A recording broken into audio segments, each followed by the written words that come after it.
संसार और परमात्मा दो नहीं है, एक ही अस्तित्व को दो ढंग से देखे जाने पर, दुख के ढंग से देखे जाने पर संसार है और आनंद के ढंग से देखे जाने पर परमात्मा है।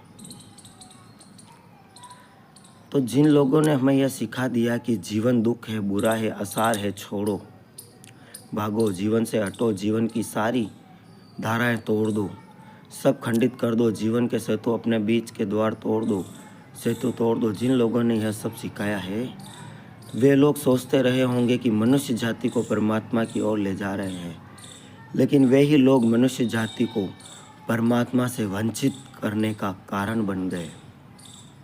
आंसू कहते हैं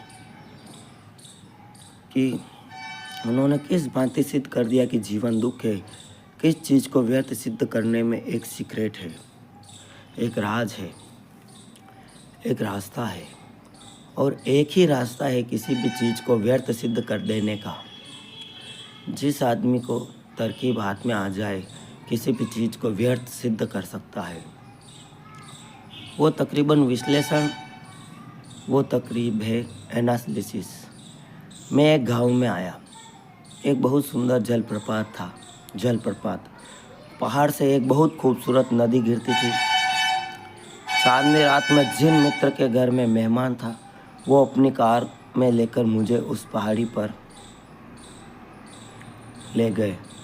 रास्ता थोड़ी दूर से पहले ही ख़त्म हो जाता था, फिर थोड़ी दूर पैदल जाना पड़ता था। पूर्णिमा की रात थी और उस नदी का पहाड़ से गिरना और उसका गर्जन दूर तक सुनाई पड़ता था।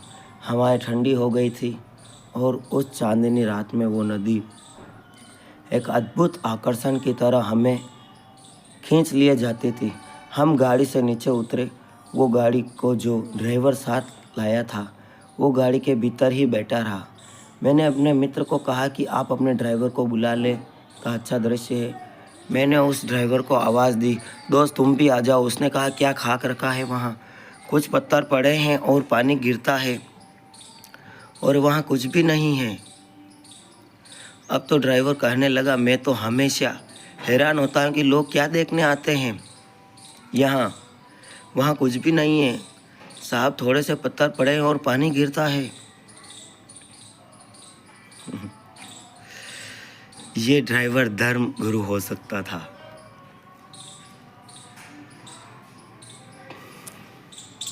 उसने जल प्रताप को पूर्णिमा की रात को उस सौंदर्य को तोड़ के एनालिसिस करने के दो टुकड़ों में रख दिया। कुछ पानी गिरता है, वहाँ कुछ भी